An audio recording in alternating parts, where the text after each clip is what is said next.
the way. We're wanted men.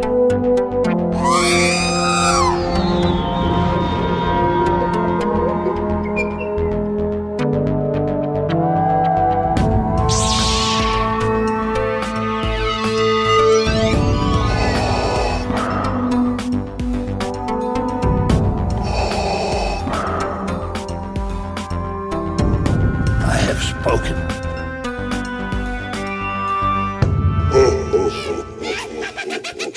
All right, let's see if I can get this right this week. Welcome to another edition of the Smuggler's Galaxy podcast. This is episode number 23. And with me, as always, is Jason. Hello there. Dude, it's evening. Recording It a is. little It's different. different. Yeah. You drinking anything special? An adult beverage? Angry Orchard. I don't like beers, Oh, but I'm having one of these. cool. I It's am drinking. alcoholic. Yeah, that counts. Counts for something. I'm drinking an Abita Mardi Gras Bock. It's their seasonal beer because it's Mardi Gras season, which isn't going to happen this year. Thank you, No. Corona Yeah. virus, COVID-19. So, yeah, they're pretty much shutting the city down for the whole week of Mardi Gras. Nobody in, nobody out, and no parties. So, no Mardi Gras this year. Gotta be safe. Safety Yeah. first. Yeah. So, how's things going? It was actually a slow week this week. The only thing that I did receive was I went on Best Buy when I pre-ordered all those Phantom Menace, Black Series figures. They had a Darth Vader Black Series that I didn't have, so I added him to my cart, checked out, got the box this week. I opened it up. It's Moff Gideon. I'm like, Oops. What the heck? I went back to bestbuy.com and it was the variety of Black Series, but they were using the one that I wanted as the picture. I didn't pay close details because I guess I'm just trained with Hasbro.com that what you see in the photo is what you're going to get. So, what are you And, going to do with whatever. the Moff Gideon? I'm going to take it back to Best Buy. So You return it. You already have him? Yeah, I got him. How's that dark saber look on him? Hold on. It's two-tone, I think. It's got the dark gray saber and like a gray hilt. But I mean, there's no like added detail. Like sometimes they dry brush some silver on it to make it look like it's chipped or something like that. And there's nothing like that. It actually looks just pretty static and blah. That's a bummer. I was kind of looking forward to that figure. I just never saw it, at the stores.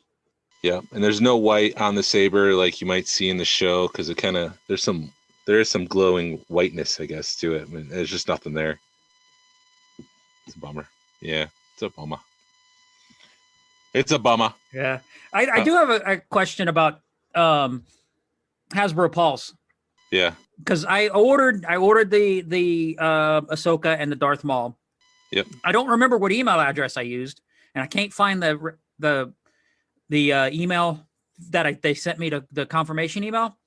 Yeah. But then when I go to their website and I enter what I think should be my email, it says I don't have any orders. Is that normal? I think I've done that before as a guest. You might have checked out as a guest. Okay. But that would make sense.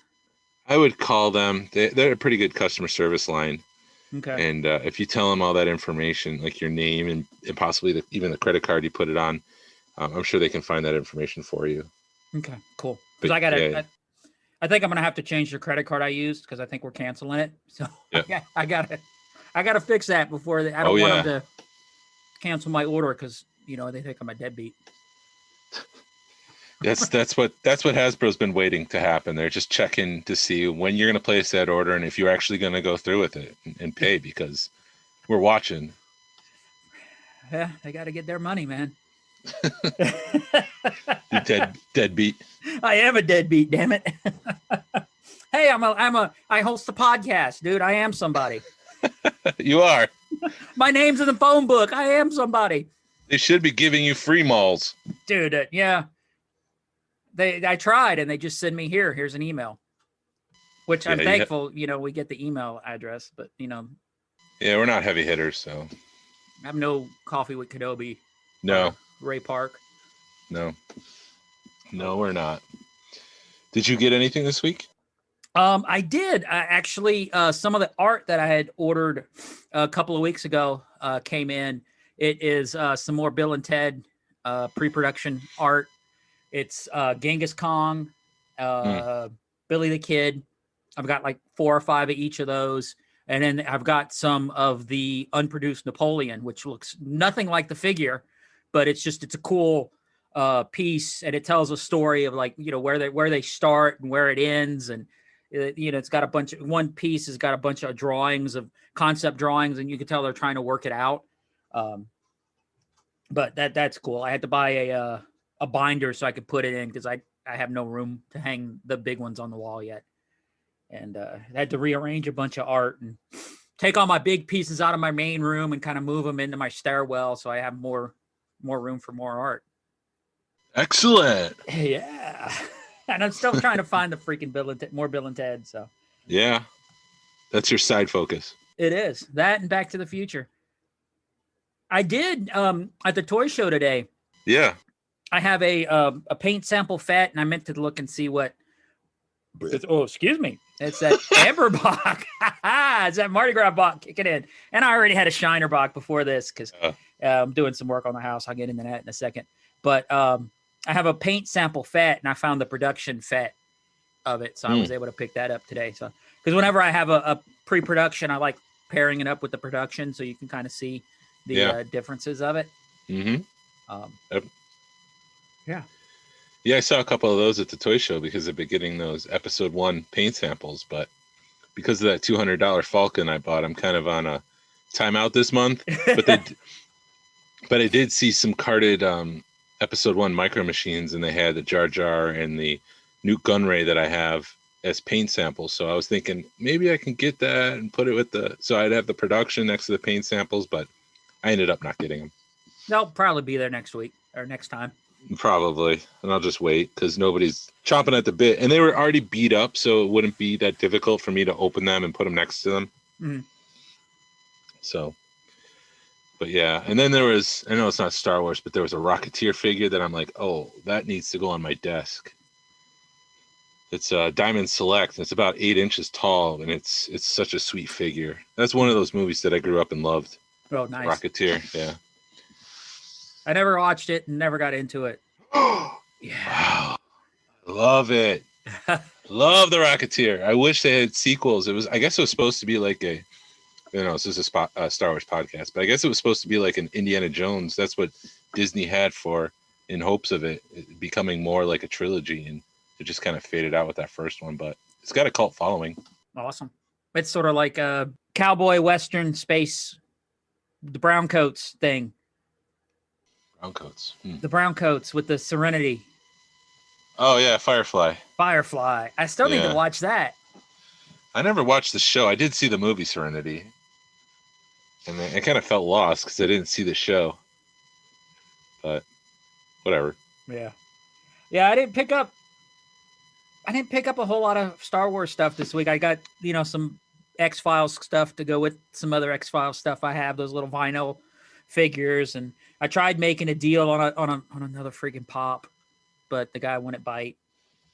Because I had a Tron light cycle. I tried playing trading for a FET pop, and he sounded like he was interested in the light cycle, and he didn't pull it. He didn't want to make a trade for some reason. That's a bummer.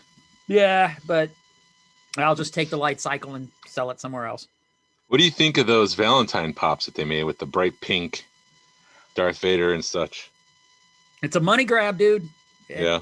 It's a freaking money. The whole thing's a money grab, but it just looks like frosting. It's like, why would I want that? Yeah, it I don't know. I guess if you're a completist, you're gonna try to find those. But I don't know. That's like they made that. Go ahead. No, I guess they're thinking like, buy this for the one that you love and collects Funko, I guess. I don't know. My wife actually, dude, I don't know if you know, but they made little like 4x6s for Star Tours, like postcards, and they had people sign them. So like Indoor has Warwick Davis signed it, and I think Bespin may have Jeremy Bullock signed it. Oh, really? She found the Warwick Davis one for like $10 in that Whoa. antique mall. Yeah. Holy crap. Yeah. And Missed they don't. out. Yeah, they don't go for a whole lot, but it's a legitimate autograph because of what it's on. Right. And you've seen them enough. Officially licensed. Yeah. Did you see anything else cool that you wish you could have grabbed at that toy show? They had a dude that had a bunch of men on card stuff that looked Yeah, pretty I saw cool. that. Yeah. He had a snow trooper that he wanted like $600 for, men on card, and Blake was there, and he said that that was actually a good deal on it. And he had one of the Emperor apology letters where I don't know why, but they sent people an apology letter. For some reason, something happened, so they sent somebody carded emperors with an apology letter, and the pop stamp, the proof of purchase (POV) is is stamped voided, and the cards are all beat up because they just sent them in bubble mailers.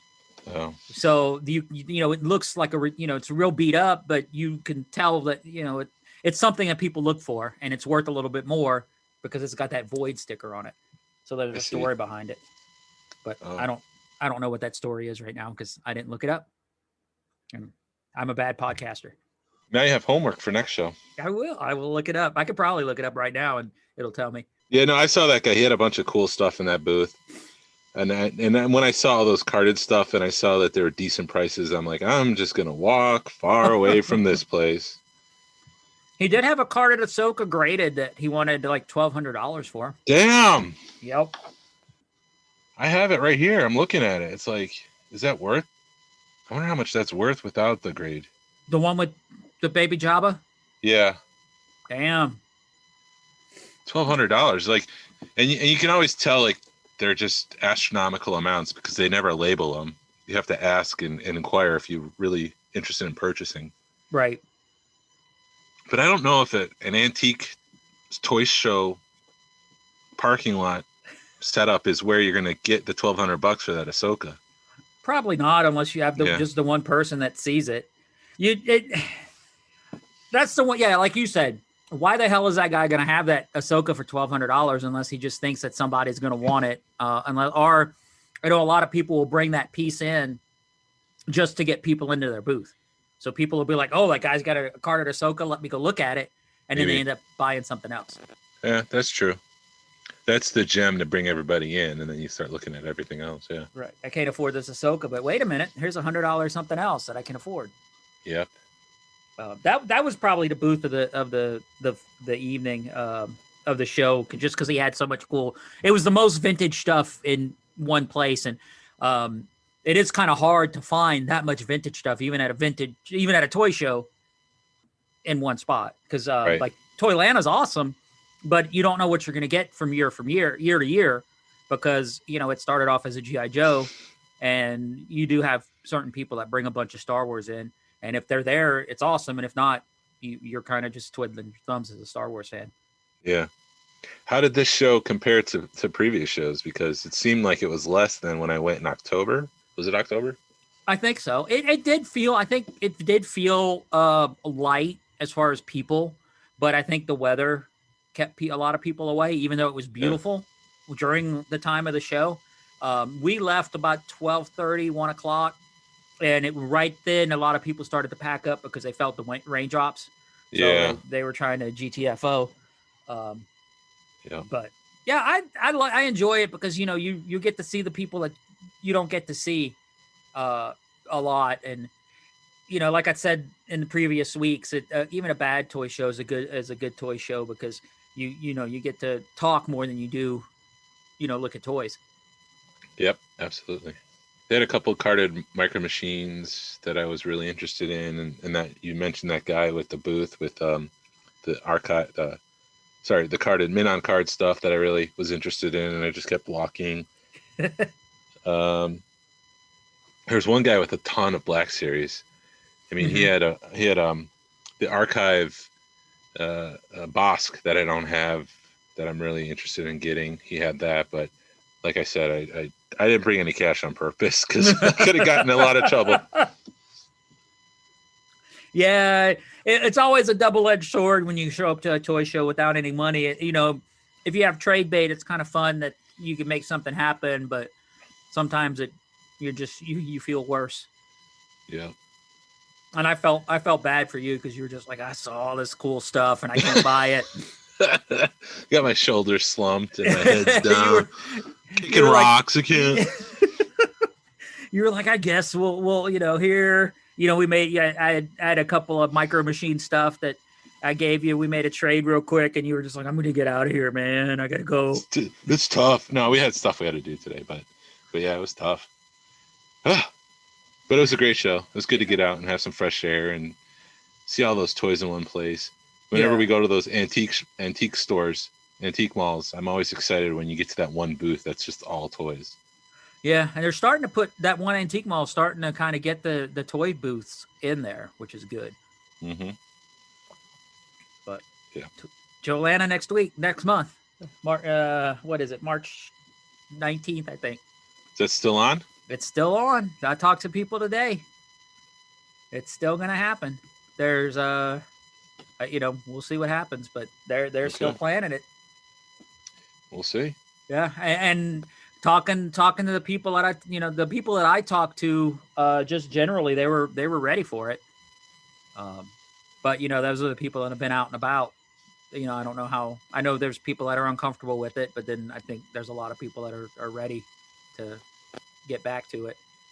Yeah. I know I did talk to one of the guys, Martin, that organized this toy show, and then he used to be with Toylanta. He's still kind of got a finger in there, but he's not as big as he was into it. And he did say that they are going to make him wear a mask. It's going to be mandatory. I don't know how confined the place is because it's a new place this year, but I'm pretty sure they're going to take all the precautions necessary to make it a safe environment. Right. You're just going to have to watch your back, I guess, or, just be prepared. And, like you said, if you get uncomfortable, just leave. Whatever you're comfortable with. I'm not going to force anybody, oh, you got to go to Toylanta if you're uncomfortable going. Don't, if you're comfortable going, great. Go and be safe and bring the hand sanitizer and bring the mask and just know that, it may not be like it's not going to be like it was in the last years, because they got to do what they got to do, and they got to do what they got to, they got to keep people safe. Yeah, that's the thing I'm mostly worried about, is being safe at a gathering like that in tight spaces. So I'm gonna give it a shot and maybe double mask my face and see what happens. My little girl my puppy came to say hey, my girl. Oh. You can't see her. I'm lifting her up like you can see her and say hey. Oh, I see. Hey. Hi, puppy. I learned. Go ahead. Sabine. Yes, Sabine. Oh, I got my headphones in, so she can't hear you. Yeah. Hi, Sabine. I was just joking. What kind of dog is she? She's a Pomsky. Yep. Which is a Pomeranian Husky mix. And we got 2 of them, and they love it. They're good dogs. My wife, when we met, she started talking to me about these dogs, and then I went over. We auditioned a new drummer in my band, and they breed them. And I was like, son of a gun. And so I send her a picture of them, and she freaks out. And then just, the way life goes, sometimes we were able to make a good deal on a couple of dogs, and now we got 2 Pomskys. Yeah. They're beautiful. You know how it is. You don't think you can love a dog until you get one. Yeah. Yeah. I learned something cool this week.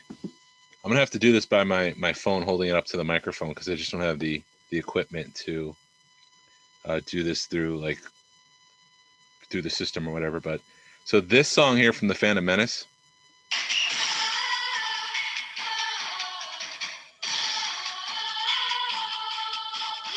Did you hear that? Yeah.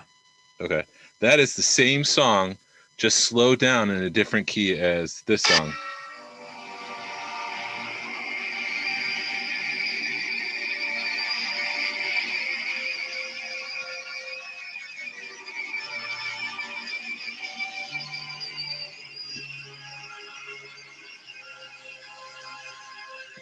Blew my mind when I learned that. Now, what are those songs? So the first one was the celebration song at the end of the Phantom Menace.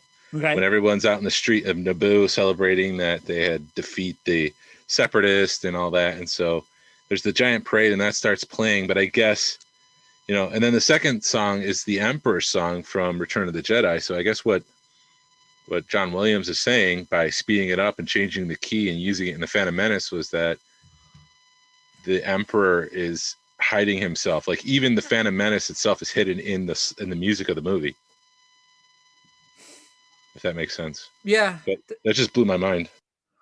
That's what John Williams was good at, dude. The other day when I was bringing the grandbabies home, they were like, we want to listen to Star Wars. So we put it on Mandalorian. And I didn't realize how good a soundtrack The Mandalorian was, and it's really good for like background noise and stuff. Mm-hmm. So I've been trying to listen just, if I'm at work, I'll put on Star Wars radio and on Spotify and you listen to it. And then all of a sudden you start hearing something and it's a real electronic and you're like, that's got to be Mandalorian. And you look over and I don't know if it was from Mandalorian, but it was from Ludwig. Yeah. Which is cool. Yeah, the music of The Mandalorian, at first I was like, this doesn't sound like Star Wars. This doesn't stick out, but it matches the aesthetic of the show and it works so well. And it's just like, this is just great music. And you can, like you said, listen to it on its own. It stands on its own. I love the music and with The Mandalorian. And the thing I also love, when a kick-ass scene is getting ready to happen because that guitar kicks in. Yeah. And you're like, there's an ass kicking scene coming. Just, so it's pieced together really well. Boom. Yeah. And hit some news. Yeah, man. Yak Face posted this week that there's a new Gaming Great Black Series Cal Kestis coming. Yay.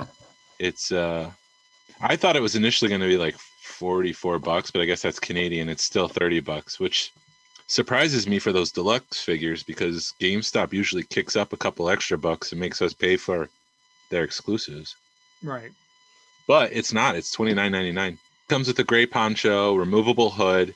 He's got new deco. His droid has new deco. He's got a creature and a holocron. I love the game, but I'm not gonna. I don't know. I don't know if I'd go out and buy the guy. I appreciate that it's something new. Right. I mean, I know it's the same. I know it's the same figure. Just he's got new deco. I mean, it's just different a little bit, which I appreciate. Right. Did you see the pictures of his lightsaber at Galaxy's Edge? Yes. Yeah, for me not being excited about that lightsaber, I think they did an amazing job with it.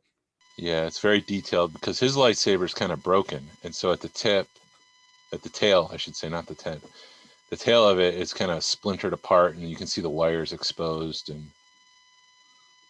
and they captured that detail really well. Yeah, I thought for what it was a really cool lightsaber. And hitting Galaxy's Edge real quick, I guess on the latest issue of the Disney Dish, they were talking about Galaxy's Edge and trying to figure out how to get more contemporary, I should say contemporary, but like Darth Vader and the Mandalorian and Han Solo, Boba Fett, how do they fit them into that area? Because again, it was stuck between the last Skywalker, the Last Jedi and the Rise of Skywalkers. The time of place of where that moment in time is where you go, and that's when you visit Galaxy's Edge. With that said, one thing that Disney's great with is festivals, and I guess there was a Galaxy's Edge book that came out, and there's festivals on Batuu, and one of them is the Festival of Heroes of the Past.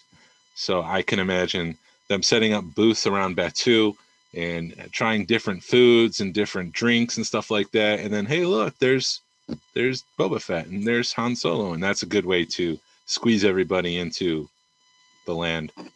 Did you also hear the other theory that they had? What's that? The world between worlds. Oh, no. No. I wish Filoni, that was Filoni's biggest mistake, is introducing the world between worlds. How else was he going to get his baby back? I mean, he was working up to it. Like, I appreciate that it wasn't just the last minute, oh, we need to make something work. I feel like he was working up to that through the whole show, but I really wish he didn't do that, because now you can just, it's going to feel like the holiday special for the Legos from this past year where everyone's in every timeline, and I don't like it. Yeah, but also the X-Wings. I was talking about this a couple of weeks ago. The X-Wings that they developed in coordination with Boeing. Did I say it right? Yeah. Boeing. Yes. Yeah. You said it right today. Yay! The FAA has approved drones to fly over people, so there's a chance that those X-Wings might come back at night. The only problem is, will Disney lawyers let that happen? Because if that falls on someone, that's the end of Galaxy's Edge. It would be whoever's Edge. Yeah. Yeah, it'd be Monster's Edge. Yeah. Or Monsters Inc. or something. Oh, jeez. Yeah, they need to do something. Somebody did mention that roller coaster. Who mentioned that the roller coaster you were talking about? Some kind of shoot 'em up roller coaster. Or I don't know. I don't remember it now. It's a fleeting moment. They need something. They have expansion pads, and at some point they're gonna have to open up something new. Yeah, I have a feeling with the Ahsoka show and the success of the Mandalorian, and with the Ahsoka show is going to be successful, and something's gonna have to give with Galaxy's Edge, because like I've said, Harry Potter's kicking their ass. Universal is just taking this opportunity. It's funny. It's like Disney does one thing and Universal does the exact opposite, and then they point at what they're doing and point at what Disney's doing and say, we're doing they point it out. So, Disney gets rid of APs, the annual passes, and then Universal's like, come on in and we'll give, instead of, we'll stretch our annual passes out another 6 months. So you'll get 18 months for the price of 12. And we love our annual pass holders. And yeah, Universal's more lean, is my understanding, than Disney. Disney's got a lot of red tape and a lot of checks they have to check, and I don't know what I'm trying to say. There's a lot more steps and a lot more red tape at Disney than Universal. So Universal's more flexible, and they can design things that are less family friendly, and they have that ability to do that to Disney, whereas Disney would have to go through committee to make a decision and say, we want to build a roller coaster. But that new Velociraptor coaster at Universal looks amazeballs. Yeah. Yeah, I keep my son works for Universal, and I keep bugging him. I'm like, dude, if you can get me on that coaster, I will drive down there just to ride that roller coaster. Not to see you, just to ride the roller coaster. He knows where his priorities lies. He knows where my priorities are. It's like, hey man, how you doing? You get me those tickets yet? Let's go. Yeah. Good to see you. Now I want to see you on the roller coaster. Mm-hmm. It's been a while since I've been in Universal.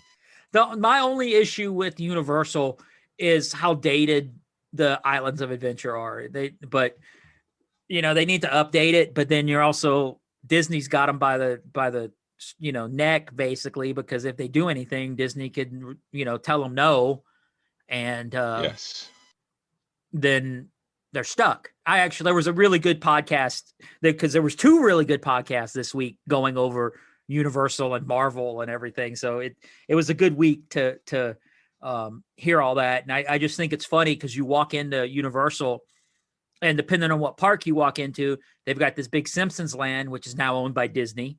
Mm-hmm. And then the other side, they have all the Marvel stuff, which is owned by Disney. So Disney's got a stronghold over, Disney's got their finger in both parks, even though they're not really there, I find that it's a little funny. And I have a little chuckle every time I'm at Universal. Yeah, they're making money off of Universal, whether they like it or not. Yep.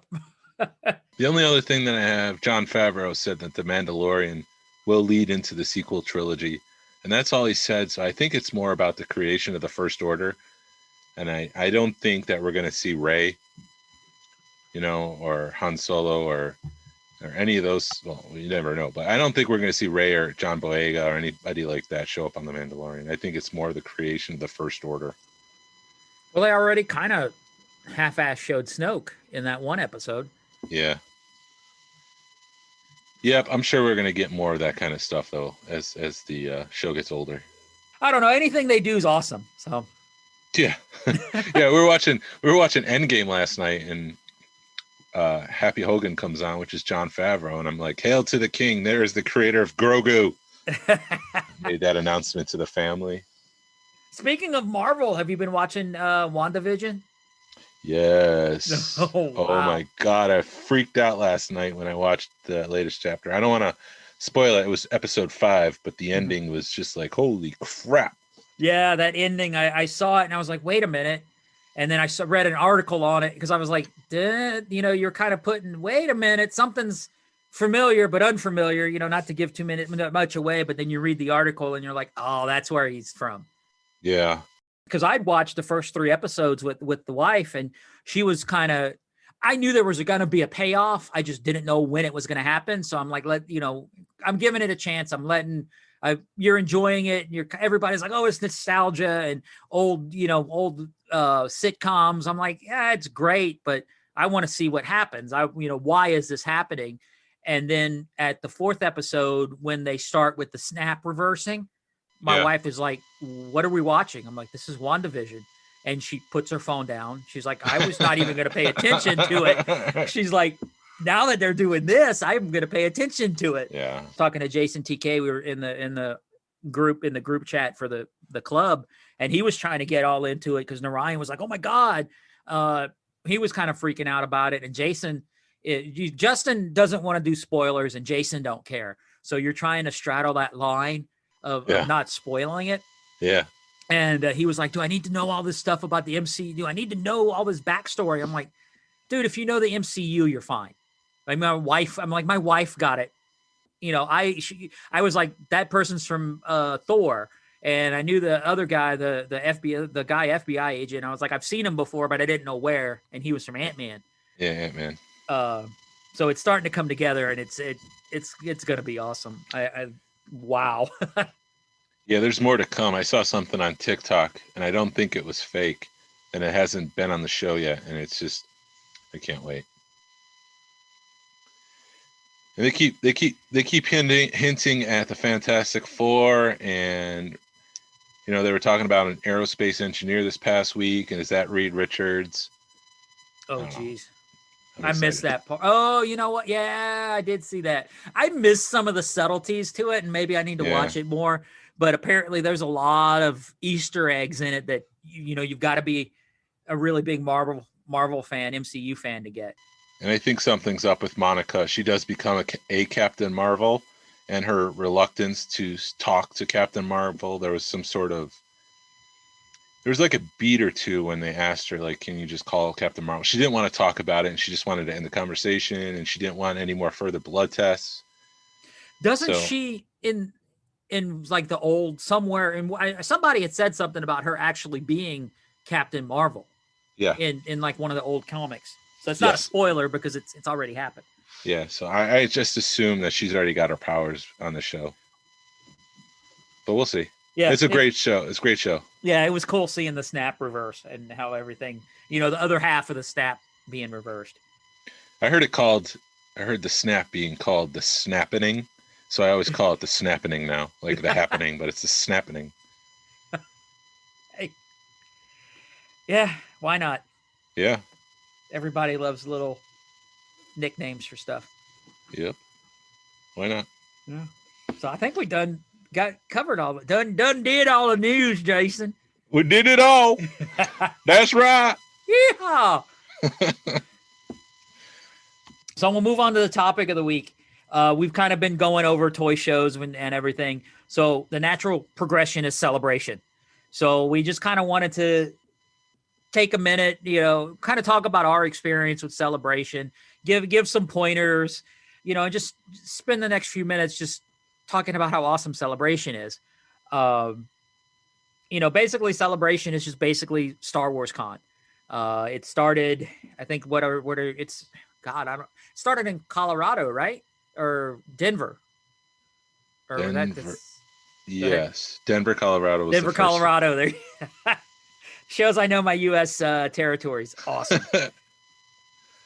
Yes, it started there, and I didn't get to make it that one. Yeah. I didn't even know what it was until about 2 years ago. Well, no, hold on. I knew the last one they had in California. I was like, there's a Star Wars convention, and it was too late to really do anything. Plus, it was in California. So my wife was, no, you're not going to California to a Star Wars convention. But then thankfully 2 years later, it was in Orlando, and that's driving distance. And I was like, I'm going to Orlando. You don't have a choice. So, but that was unfortunately and unfortunately, the only one I was able to go to was in 2017 in Orlando. And Wow. It was it was an eye-opening experience for me, just in going to cons and in Star Wars, everything, just to see that amount of Star Wars in one place. It Yeah. was overwhelming. About an hour or two into it, I was like, I just have to go sit down because it's everywhere. you Yeah. know. Um, so how many have you been to? I've been to two. The 2017, the one that you're talking about, was my first. And so the family and I, we drove down from New York and we spent a day at 2017 and then that Star Wars Celebration. And then we went to like Disney for a couple days before heading home. But that Yeah. was that, like you're saying, it's overwhelming. It's emotional. I remember trying to get there early and the line, we were so far back in line. It took us about 20 minutes to actually get into the hall once they dropped the rope to let everyone in, which was insane. It was just a sea of people. You would wind back and forth through these stanchions. And my son was dressed as Ezra, and we're waiting in line to get into the place. And the lady kind of behind us was dressed as Sabine. So one of the first photos we got were them together, which was kind of fun. So it only took, dude, you need to count your blessings that it only took you 20 minutes to get in the door. What day were you there? That was like Saturday, I think. Okay. By Saturday, they had their act together. That we got there on Thursday about an hour before doors, and it took us 2 hours to get in the building. Yeah, it was a shit show at the start. Yeah. And it was one of those where it just, you show up and it winds around the building. And yeah, by Saturday, they had their stuff together, and, it got better, but still it was, I don't know. I had found a way to get kind of sneak in the back door a little bit, and they still, yeah, I don't know. It was fun, but getting in the hall was a bear that first thing in the morning. And then once I got in, I got straight into the Hasbro line and waited another hour and a half to get the Luke Skywalker X-Wing pilot Black Series figure. Wow. And I only got one, and I saw someone walking by with like 10 of them in his cart, and I'm like, why the hell do you need 10 of those figures? But cut to 2021 and they're like $300 on eBay. What did I know? My one regret is I had the Celebration Edition Thrawn book in my hand. Oh. And I put it down. I was like, why would I pay $40 for this book when I could go to, Walmart in a week and get it for 20, or even less. And little did I know they were going to sell for a couple of $100 before the end of the day. Yeah. Yeah, it's insane how quickly some of that stuff turns around. Yeah. But while I was waiting, my family was kind of across the aisle in the Legos, and my son, everyone was able to kind of make like maybe it was like a 16 by 16 frame. And my son, from his own head, he made Chopper out of Lego, and it's pretty cool. Yeah, it's kind of like a flat image, but I'll send it to you. It's pretty cool. He's got his 2 arms, and it's pretty awesome. Yeah. Well, you know how I got a soft spot for Chopper. Yeah. I did some of the. Did you do any of the collector track? I did a panel. I didn't realize what it was, and I had done the Hasbro, the Hallmark panel. Yeah. And they had given me one of the collector tracks, and I had no clue what it was, and I ended up trading it or giving it to somebody. But the Star Tots? Yeah, the Star Tot. I don't even remember what Star Tot it was. But yeah, the amount of swag, dude. If you know where to go, there's a lot of freebies up at Celebration. Yeah, our first Celebration, we didn't bring anything because we didn't know to bring anything, and just a lot of people, if you want to trade patches, then you have to have a patch to trade for a patch. Yeah, and some of the cool stuff is there now. The kids are getting into it. Yep. So, you gotta, like your kids would make their own swag and trade. And that's some of the coolest stuff is, the handmade stuff. Yep. Cause it's done with true love. Yeah. For 2019, I made Star Tours passes. And then I made like a envelope to put the passes in, and they were based off of passes that Disneyland's handed out during the initial like 1986 run of like the opening day of Star Tours. Uh-huh. So I made passes like that, and one of them goes to Batu, and one goes to Kashyyyk and stuff like that. And I was passing those out. I made like 100 and I don't know 20 of them. Nice. But that was a labor of love, which is why I made McClunky patches for the Celebration Anaheim. That didn't happen. And luckily I pulled off. Well, I don't know if luckily, because people were looking for things that said Anaheim on it, but I pulled that off of the patch. So now it's just Greedo saying McClunky. Nice. So I have those to trade for the next celebration. No, I hope to have the Bib Fortuna one saying McClunky too. Fat Bib Fortuna. That'll be fun. That yeah, the fellowship at Celebration is just amazing because everybody's there for one thing. They're there because they love Star Wars. And if you can't make friends at Celebration, you're doing something wrong. Mm-hmm. You're in a line with somebody for an hour. Start talking to them. Or, Yeah. Overnight in some cases. How hard is it to start talking to somebody that you already have a big common interest in, with? You share this common bond. And I mean, just that and the fellowship that is at Celebration, that's why we started the club, because it's like, I got to bring this back to Atlanta, because me and Justin and Shane, we were all down there at Celebration, and it's like, we got to bring this back to Atlanta because it's too awesome to keep to ourselves. Thankfully, we were able to get the club going, and it's been a fun ride so far. Yeah. I would say I'm doing it wrong, but I've been going with my family, and I can't really break off from the kids and say, I'm going to go hang with the adults now because the kids are following me. Right. Here's what I learned about going to shows with kids is you let them talk to vendors, and 9 times out of 10, they're just so damn cute. The vendor will go, here you go, take this. Yeah. I can't say that happened to us. Oh, dude, unless my daughter's just lucky, because I've taken her to shows and she always walks away with stuff for free. And we were at Blade Show, which is a knife show in Atlanta. It's held every year at the Cobb Galleria, and she was looking for a knife and was more than willing to pay for one.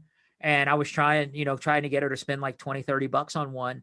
And I told the guy, this is, she wants one that's going to be nice, but if she loses it, she's not going to cry. She'll be upset, but it's not going to ruin her day. And he goes, well, here's one. And she's looking at it. This is awesome. And he's like, you can have it for what I got in it. And we're like, really? What? And he goes, it's free. Just take it. I got it for free. And I'm like, every time, man. Well, you got lucky that one time. Talk about the Captain Phasma thing you got. Because Sideshow will always give stuff away. And I was following Sideshow. If you're ever at a big show convention that Sideshow's at, follow them on all their social media. And they were giving away on R2-D2 right as you walking in the door, or right as I was walking in. And I missed giving it away because it was like the first person to come in and say this, show me this, we'll get the R2-D2. And I'd walked in and said, man, I just missed the R2-D2 giveaway. And then she pulls out hold on a minute, I may have something for you. She rumbles down and goes underneath the thing and pulls out one of the black droid, the Darth Vader droid. Well, yeah. the Phasma's in it too, so I'm getting there. Oh, okay. And she's like, what do you know about this R2 unit? And I said, well, it's black and it's the Empire. And she hands it to me. And my son's standing behind me and he goes, hey, what about me? And she goes, well, I don't know what this is, but here you go.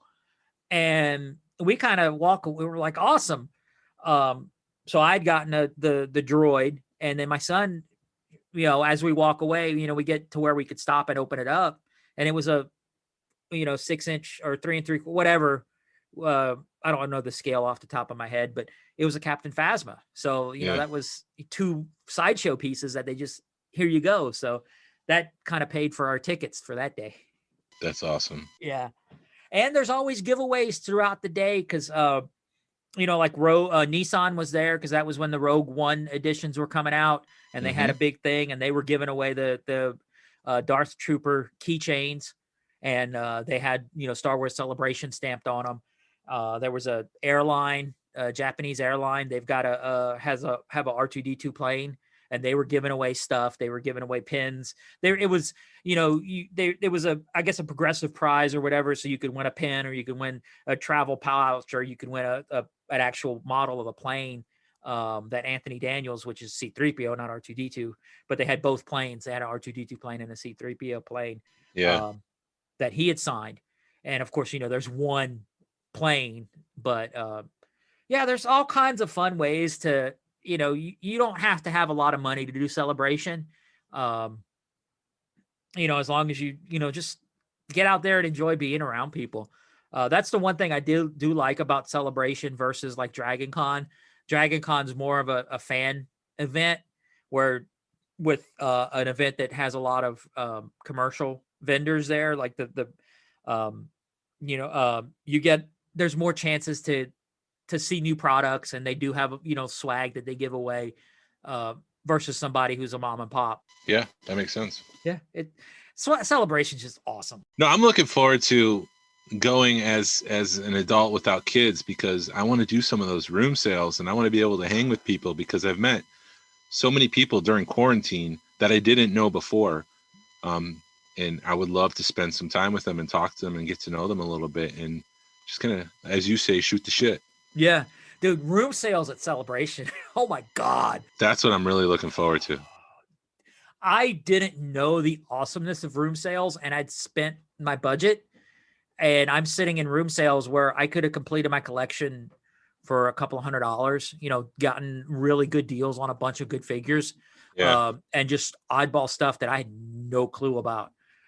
Room sales at Celebration is awesome. Basically, what a room sale is they'll take over a hallway in the hotel. They either take over a ballroom or take over a hallway at like 9 or 10 o'clock at night, and just everybody brings a tote or everybody brings a handful of stuff, and just they set up wherever they can find a spot. And it's like, this is what I'm selling. And it could be something from a $5 figure to a $10,000 first shot. Wow. Yeah. So you never know what you're going to see at a room sale. That's what I'm looking forward to. Oh, it's amazing. Everybody's, like you said, everybody's sitting there shooting the shit, drinking, and it's late night and talking Star Wars. And dude, I saw, pieces of art that were, if I'd have known about room sales, I would have totally saved my money and had a few $100s for room sales, because there were some great deals to be had. Have you ever done any of the big panels? I never got a chance to, because I didn't want to sleep out overnight. Now they've done it a little differently. I don't know if they're going to do 2022 like this, where it's a lottery system, but if you wanted to do a big panel, you had to sleep out overnight for it. Okay. And then you didn't know if you were going to get the panel room or the auxiliary room. That's right. In 2017, because we came for the day, we weren't able to sleep out, but I think that was like a Rebel season, whatever it was, panel. I think that was the big one for the day, but we did get the lottery for the Galaxy's Edge one. Oh, nice. And so we were able to go to that. Josh Gad was the panel, what do you want to call him? The panel host, the host of the show. And so we got to see Josh and everything, and that was pretty cool to see, like the first DJ Rex music, and they were showing that, maybe some of the droids made their own music, and then they would play the droid music. And then they said, we wanted to make something from Figure and Dan from the original Cantina. So they played some music, and I'm listening to it. I'm like, oh, I could see that. But then we got our Coca-Cola shirts afterwards, and I think we actually left a little early that panel to get our Coca-Cola shirts and get back into the show itself. Yeah, I had seen that show, that panel, because I'll show them on YouTube. So I'd watch that on YouTube, and I was a little underwhelmed by it, because I had already everything they showed, I already knew. Yeah, and maybe that's my downfall, is I do too much research on stuff. Yeah, we saw Warwick Davis and we saw Josh Gad, so that was good enough for us. Dude, I will tell you, man, I have a couple of cool celebrity sightings from 17. Oh, hold on. Yeah, dude. Do tell. I'm walking by the main stage on Thursday, and all of a sudden you see a mad rush of people. And I was kind of curious. I was like, let me go see what's going on over there. And so they start the panel. The main guy comes up, and they'll do a panel on the main stage throughout the day. And it just so happened this panel, the guy starts coming, is talking, and all of a sudden George Lucas and Harrison Ford walk up on stage. Oh, yeah. I was like 20 feet away from Harrison Ford and George Lucas. Wow. Yeah. So that was cool. And I'm just losing my shit because it's, I would melt. yeah, when are you going to see those two people? And so they did a thing, I don't even remember what the hell they were talking about. It's more of just a hype thing. And, they're like, hey, we're here. And they'll throw t-shirts to the crowd. But I was just like, holy crap. And then, I'm walking, whenever you're walking down the aisle and 3 or 4, well, 5 or 6 really, really big men with sunglasses are walking towards you, look in the middle of that.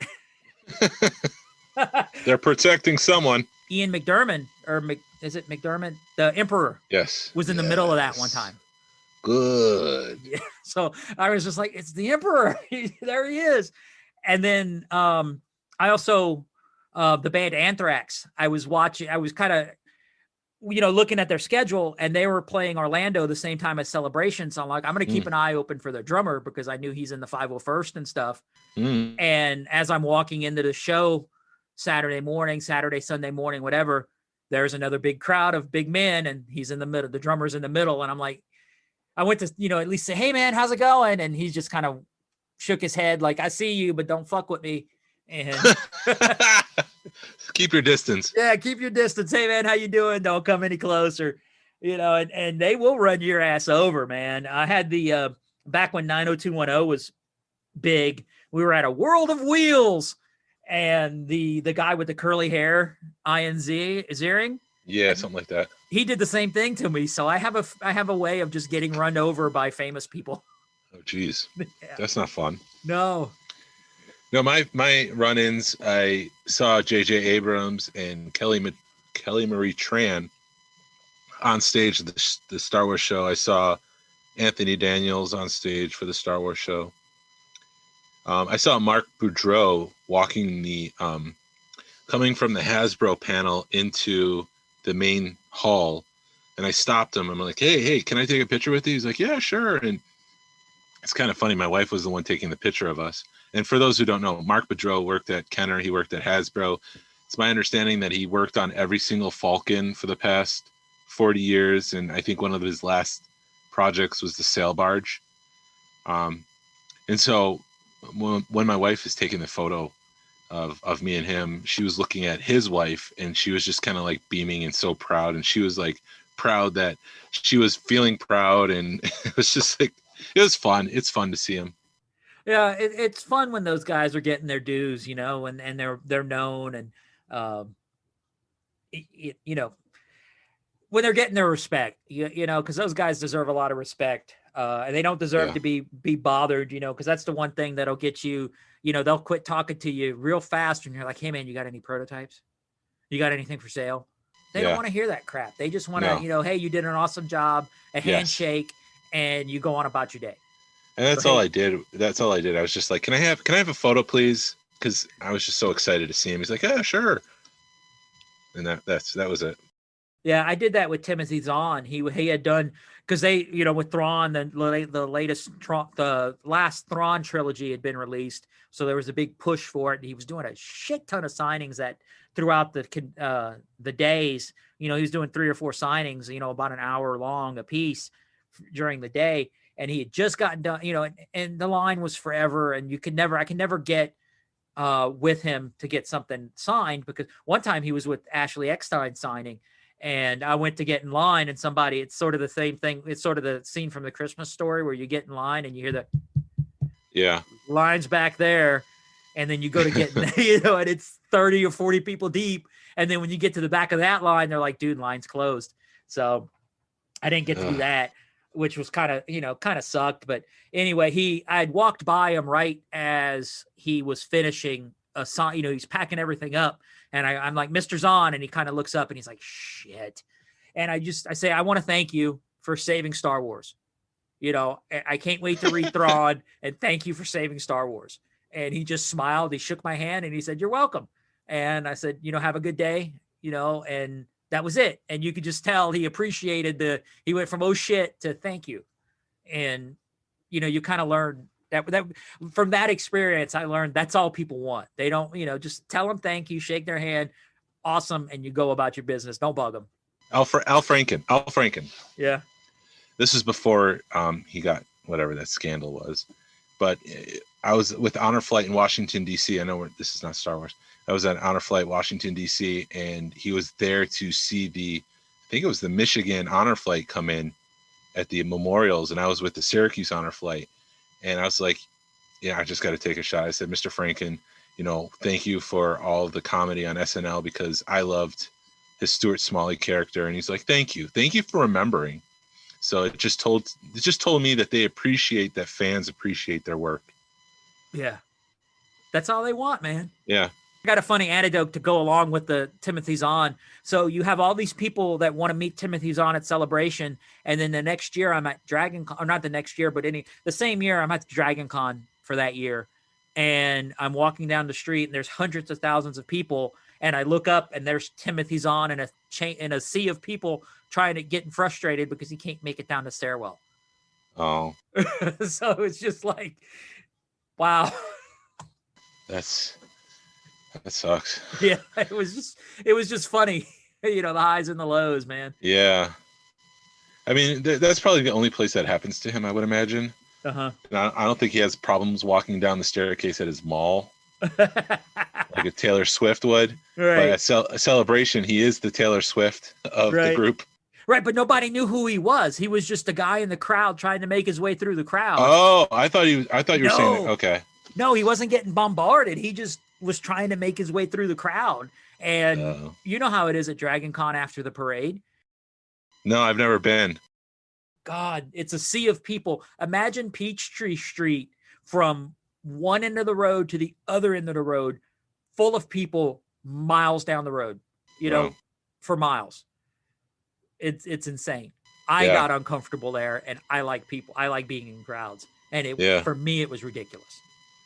Yeah, I don't do good with crowds, so I probably have to drop out. But yeah, that stinks. Yeah. I'm just trying to think what else with Celebration. I think that's where I first met Narayan and TK Jason.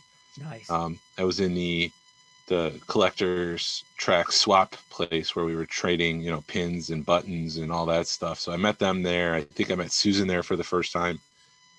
And that was crazy because that was a small room packed with more people than should be in that room trading things. People you didn't know existed in your hometown, you'll meet at Celebration, or it's just weird like that. That's how, it took me and Justin driving 8 hours to hang out.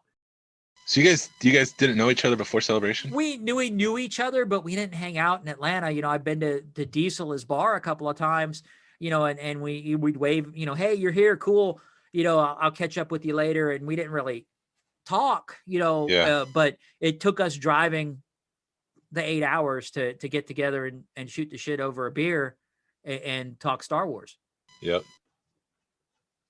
Yeah, and I guess it's con standards to bring water and food, like snacks and stuff. Yep. Always bring snacks. I bring a backpack with me, and it's got a couple of power bars. It's got a couple of bags of chips or sweets or something. Just something to get you going. And I always have a bottle, a reusable bottle with me, so I can keep water in it. At least you may not be able to get ice water, but there's always a water fountain, or hell, there's always a sink in the bathroom you can put water in it. That would be one of my number one things. Well, go down your list when you're done. Take your time. There's a ton of stuff to do at Celebration. You don't need to see it all in one day, especially if you've got multi-day passes. My thing is I'm always trying to get a good deal. And it's been a fault of mine that I've always got to be on the floor, on the sales floor. And I've had to break that trend because, you walk out the door and the 501st is taking a picture, and it's not just one garrison, it's the nationwide 501st. So you'll have 1,000 stormtroopers or plus stormtroopers, and 20 Darth Vaders. And, there's like a concourse. There was, at least in Orlando, there was a concourse, and there was always stuff going on out there. Well, it's kind of funny you bring that up because we were we're kind of winding down for the day, and we decided to go back to where we started, which is like the front where everybody walks in, because somebody made a replica of a snowspeeder. And so we went over there to take our photo with it, and we're just kind of hanging out and kind of saying, is there anything left we want to do? Is anything happen? And we noticed this parade kind of turn a corner. There's no one around us. And it's the Mandalorian Mercs. It was their 2017. It's on YouTube if you really want to find it, but it's the 2017 March. And so I saw every single costume that the Mandalorian Mercs had that day, because they did a full parade through Celebration. And I was just able to find a spot where I could see them all without having to be near crowds or anything like that. And had I left early, had I been walking the floor like you were just saying, I would have missed it. That video is pretty awesome because it's 5 or 10 minutes. 8. It's just Mando after Mando after Mando. Yeah. Yeah, that's an amazing video. And yeah, it just take your time, man. Because you never know, man. There's just a ton of cosplay. People are walking the floor, and everybody's cool. If you're cool with the people that are cosplaying, they'll take your picture with you and always ask. Always ask first. Yeah, don't just assume, because that's sort of a no-no with cosplayers. You don't want to just assume it's okay. Try to take it a few panels if you can. There's some smaller panels you can get into fairly easy. There's always a list of panels, and it's always updated. And sometimes once you figure it out, for me, it was kind of hard because it's kind of hard to figure out. But once you figure out the lay of the land, try to hit a few panels, because you can sit down for an hour and listen to somebody talk, and you chill out, because you're going to do a lot of walking. You're at $20,000 to $30,000. You're at 30,000 steps real easy at Celebration, because it's just a ton of walking. Which also brings up, make sure you bring good sneakers. Yeah. And never new sneakers, because you have to break those in and they'll start rubbing against you in the wrong way. Get on a Tylenol regimen every 4 hours. Take some Tylenol. That's a good tip for Disney too. Yes. We did that while we were at Disney, and it helped out amazing. Oh, and wear deodorant too. Deodorant and take showers, please. Take showers, deodorant, Tylenol. Check. Yeah. Damn, that's one of the worst things about cons is you get some of those people with the con breath or the con, I hadn't showered in 2 days because I don't have a room, and you're just at least put on some deodorant, or, take a cat bath. You can, baby wipes are okay, man. Have some baby wipes on you. Wipe down. I kept baby wipes on me anyway, just because you never know what's going to happen. And it's just a good way to clean yourself up. And I always, even before COVID, I always had a bottle of hand sanitizer on me, just because you never knew. Hand sanitizer is a very quick and easy way to clean your hands. So definitely now with COVID, I'm going to make sure that I've got the hand sanitizer working. Even without COVID, people in, across the country might be in different germ seasons and whatever. And you get that con crowd. Anything you can do to protect yourself, go ahead, do that. Yeah. The con crowd is real, because you do have all those people, 70,000 people in one room. Stuff's flying around. There's right. Almost no way of avoiding getting the con crud. Yep.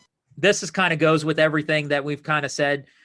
Make new friends. You're stuck in panels, or you're stuck sitting next to people. There's a lot of waiting in line when you're at Celebration. Talk to the people in front or behind you, or side by side. You're going to be stuck in those lines with those people for hours. You might as well get to know them, because you never know who you're going to meet. You may meet your new best friend. Absolutely. Because like I was just saying, I waited 20 minutes to get into Celebration 2017. I waited an hour and a half to get my Black Series Luke Skywalker. And I did talk to the guy who was in front of me for that hour and a half. And we were just shooting the shit, as you say. And we were talking about where we come from and what we collect. And it was just like I had a best friend for an hour and a half. And then we went our separate ways, and I never saw him again. Because I've got some business cards. It's nothing special. It's just got my name and my phone number and my email address on it. That may be a good thing to do. You just have those business cards. And if, you spend 20 minutes talking to a guy, and you could at least, here's my business card, find me on Facebook, and you could, maybe help each other out down the road. Cause you never know what's going to happen at a con, who you're going to meet. My next one is room sales. Try to hit room sales. Yes. Just because it's amazing. You're gonna at least see some amazing stuff. You may not, even if you don't, just go look. It's the window shopping at room sales is amazing. I'm looking forward to hitting room sales and seeing if there's any Micro Machine stuff there. I'm sure there will be. I like all that Micro Machine stuff because it's not exorbitant. Like I can't afford the first shot $20,000 figures. Who can? Not many people can. Not many can. Yeah. And those kind of figures get locked into people's collections, and they very rarely see the light of day when people buy them. So that's probably a bad example, but dude, you never know, man. Somebody may bring one. Right? Yeah.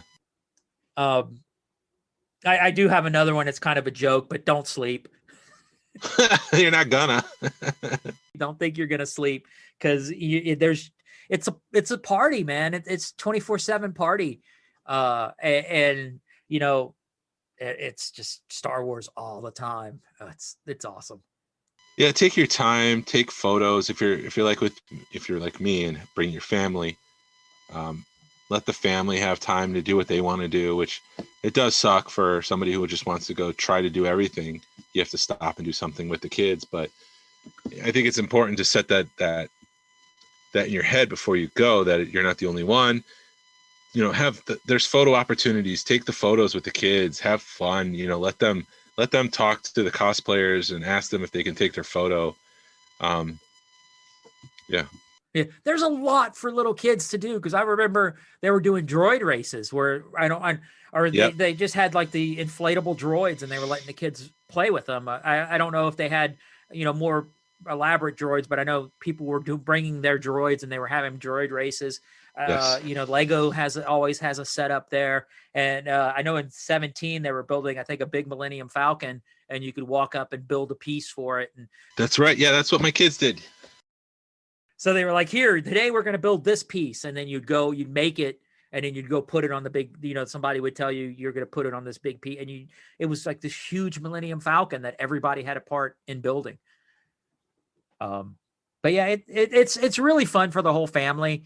And, like Jason said, if you bring your family, don't be like, oh, I've got my family with me. Make it fun for them. Because it's a family event. Later at night, it becomes more adult, but every con does that. Droid builders, go visit the droid builders because those guys are amazing, especially at Celebration. Because they'll know when they have a little kid that's into it, they'll take the time and explain stuff to them. And if you've got a kid that's into it or into electronics or into droids or into that kind of stuff, those guys will take the time and show them all the ins and outs, or as much as they can, and whatever time's allowed. And because they love it, because it really is truly all about handing Star Wars down to the next generation. Yeah. And that's why, I do this because that's what I want. Because if you don't hand it down, it's going to die off. Unfortunately. Yeah. Although speaking, I don't know if I want to tell you, it's not related to Star Wars, but it is related to the next generation. My nephew, who I talk about a lot, is 4 years old. He was watching The Last Jedi for the last time last night. And the part where BB-8 kind of takes over the chicken walker. Uh-huh. He goes, BB-8 chicken walker. That's what I'm talking about. That's awesome. So there's some hope that the future generations will still like Star Wars. But still. A lot of people don't like BB-8 or like the way that Star Wars is going, but it's a kid's movie, guys. We're 45-year-old men watching a kid's movie and enjoying the hell out of it. Just shut up and enjoy it. Keep things in perspective. You might have a favorite, but that doesn't mean somebody else's favorite is less than yours. My son loves The Last Jedi. Like I was just saying, my nephew loved that scene in The Last Jedi. I think it's kind of like the James Bond. Whatever James Bond you first saw, the one that you grew up with is the one that you enjoyed. So if you were an original trilogy person, that's your Star Wars that you're going to love. If you grew up watching the prequels, that's the Star Wars you're going to love. If you grew up watching the sequel trilogy, that's the Star Wars you're going to love. So I don't think you should ever poo-poo someone, and celebrate all of it, because be inclusive.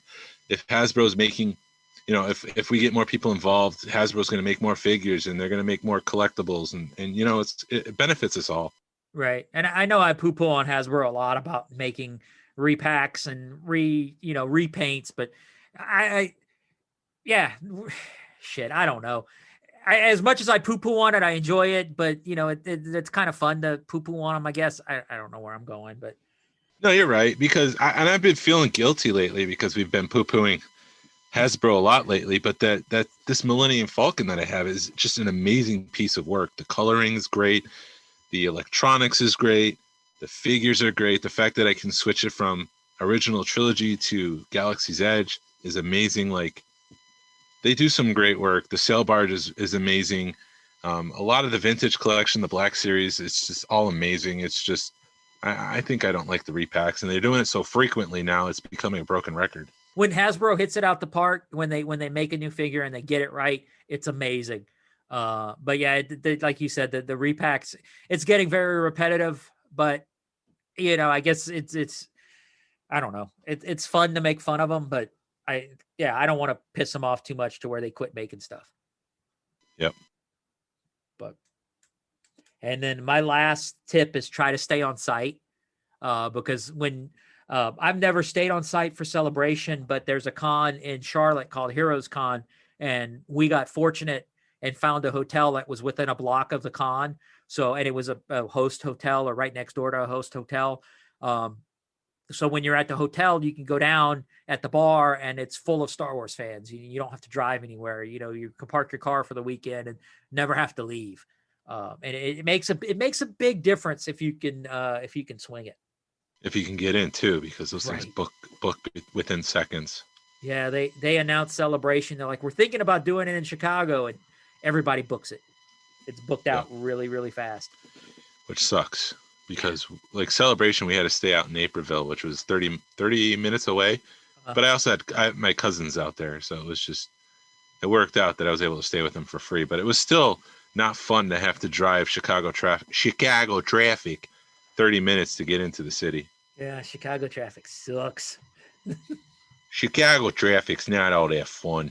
No, they've got those weird like 5-way intersections. I about gave my wife a heart attack because you're sitting in one of them and I got to make a left-hand turn and there's like 5 lanes coming at me and I'm like, I'm just going to go. And she's like, no, there's cars. And I'm like, babe, what am I going to do? Say a prayer. It's green. I'm going. Yeah. Everybody, if I don't go, somebody else is going to go. And yeah, I love Chicago's a great town, man. I wish I could have gone, but I'm glad that year was a cluster because it like snowed the last day, right? And messed everybody up. 2019. Yeah.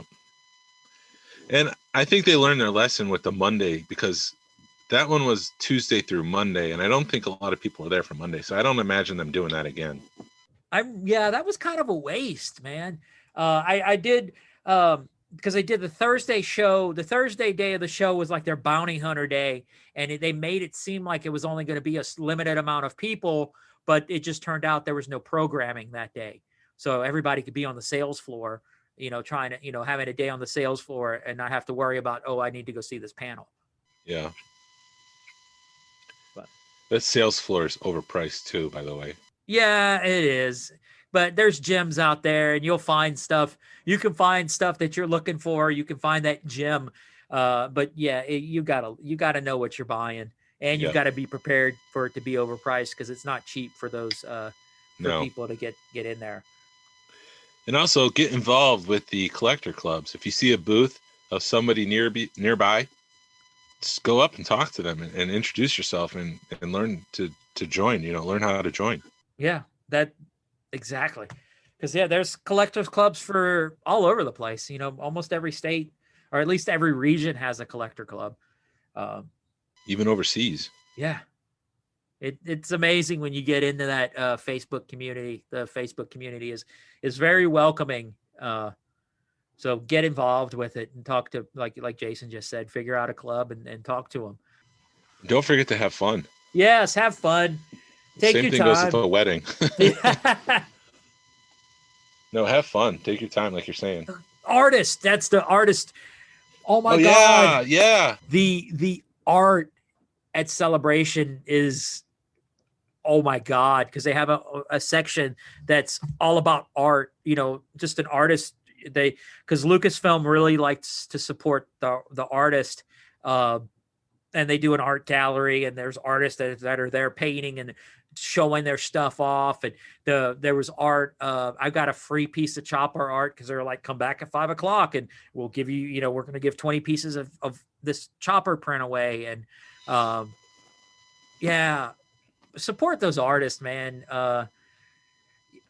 Yeah. And talk to them, because there was a print that from 2019 that I really liked. It was the Cantina.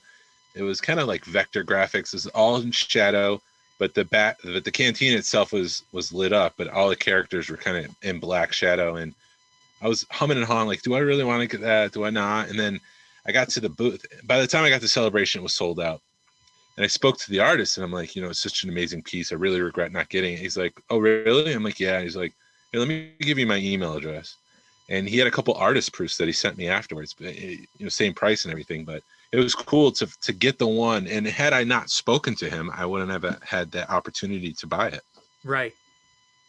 So always talk to people. I've learned you always ask a question. There's never a dumb question, unless you want to, hey, you want to give me this for half off, then they're going to get pissed. But you always talk to people and ask them if, anytime, if, hey, do you have this piece or that piece? And half the time, sometimes they'll say no, and other times they'll surprise you. Yeah. Very cool stuff at those artist galleries. Right. And there's always Rancho Obi-Wan's always there with an amazing setup. Yes. Yeah, my kids got to meet Steve too, because he was doing like some sort of signing at the time. Yeah, I went up to Steve in Nashville, and I was like, hey man, I bet I have something you don't have. And he kind of went, oh yeah. So, and I told him, I said, I got the Rogue One car. He goes, yeah, I got one. He kind of turned around. I was like, turned his back to me, and I was like, damn it. Oh. I was like, doggone it, I ruined that. Never again. You're gonna see him, and he's like, "Oh, it's the guy who thinks you don't have a Rogue One, Rogue car, yeah." Nissan." Which to date is still my most expensive Star Wars purchase. Sure. Yeah. You could trade it in for a first shot. Yeah, I could. Dude, did you see all the first shot? There were some first shots moving on Deal or No Deal for cheap. Yeah. It was still under Yeah. They had an Emperor first shot go for like $1,500, and Jason TK was losing his shit over that one. How did that go so cheap? Dude, that's Deal or No Deal, man. Somebody, he knows what he wants to sell it for, or give somebody a good deal. And yeah. And then there was a man that the guy was wanting $10K for, and people were giving him shit about it. But I think there was other stories behind. There was a bigger story to it. But yeah, that's the other thing. Being kind of introverted and isolated, I miss out on some of these cool stories. Not cool, but gossipy, cheesy stories. Yeah. Yeah, there's a lot of gossip going on in the Star Wars community. As always. Yeah. But there's drama and everything. Yeah, I'll enjoy my little corner over here where I can just collect what I want and love it and not have to get involved with the drama. Right. Try to be a positive force. No pun intended. Well, pun intended. Yes. Yes. Positive force in the community. Yep. Well, it also helps that you collect micro machines or micro collection or whatever the action. Yeah. Micro machines. Micro machines. Yeah. An action fleet. Both. The ahead of the curve with that. I hope so.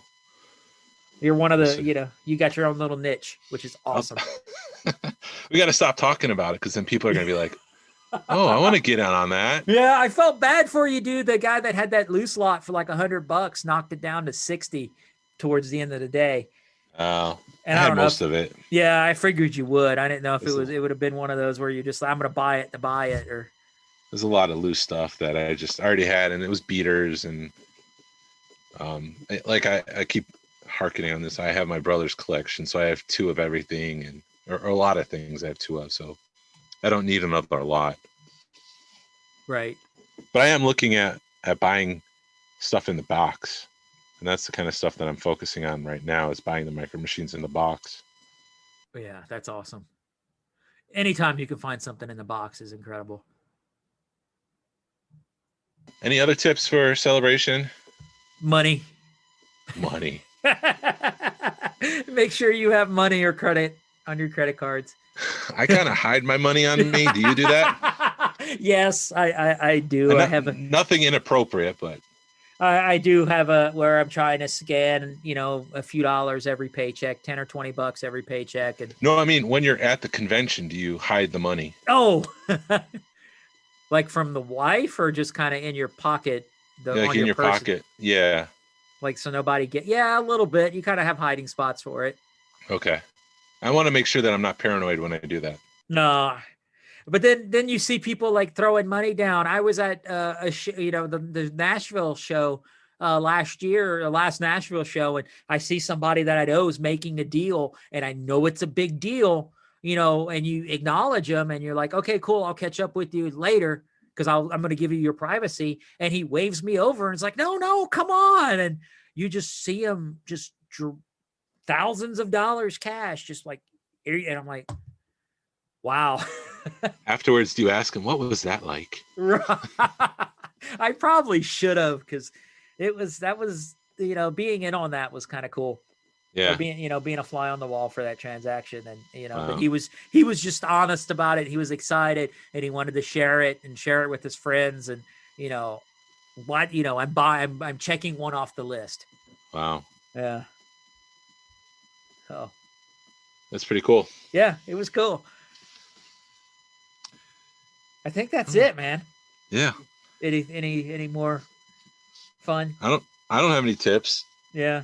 I'm looking forward to the next celebration when COVID's over. Yeah, I am. It's going to be 2020. I don't think they've really set a date, or 2022. I don't think they've set a real firm date yet for it. But it'll be again in Anaheim, which you got that airfare. So I'm really hoping with it being 2 years out, or now a year out, or whatever, that I can make it happen. But I don't know. Stuff's going to have to go. A lot of stuff's going to have to go my way to make it happen. But I know I'm going to be missing out if I don't make it. I plan on going if I can, and I'll be passing out the Smuggler's Galaxy business cards. Yeah. We have swag of our own. We have it. We have business cards so you can with QR codes on it. We're awesome like that. Yeah, make things easier for everyone listening or who's never listened before to find us. And I have to admit, I just have a funny story to tell about those cards, because I'd sent Jason a thing that I would, a template. Hey, man, I'm thinking of doing business cards, and I just copied and pasted the link, and he was like, "Dude, do you not know what a QR code is?" And I'm like, "Son of a bitch, that's so much simpler." Yeah, make life easy for people. Yeah, keep it simple. Yeah, right. So, yeah, it was a lot easier to make a QR code than I thought. Yeah. Yeah, there's websites that help you with that. And it's free. Yeah. Amazing. Yeah. So, awesome. But yeah, I don't think there's anything else. No, I think that's good. Well, just don't forget, next month is Toylanta. March 19th. I don't remember. I don't have it sitting in front of me. I'm horrible at it. So. Oh, no, that's my wife's birthday. Are you serious? Yeah, I probably have to go like the Saturday then. Or is that Saturday? Let me see. Hold on. Toylanta. I should just. March 19th is a Friday, so I'll be able to go on the 20th. Yeah, March 19th through 21st in Marietta. It's at a new location. We actually drove by it today coming home from the toy show. My wife was like, "Oh, yeah, we've had our company party there." And I'm like, Hilton, half an hour from the house. Holy crap, that's Toylanta. So I'm looking forward to that. Yeah. But and then ICC is in April. This is in Nashville. So those are the next two big toy shows coming up locally. So anyway, Jason, you have a great rest of your evening, even though it's not much left. And I'm probably going to go work on my bathroom some more. So have fun with that. Oh, it's fucking awesome. That is the way. This is the way.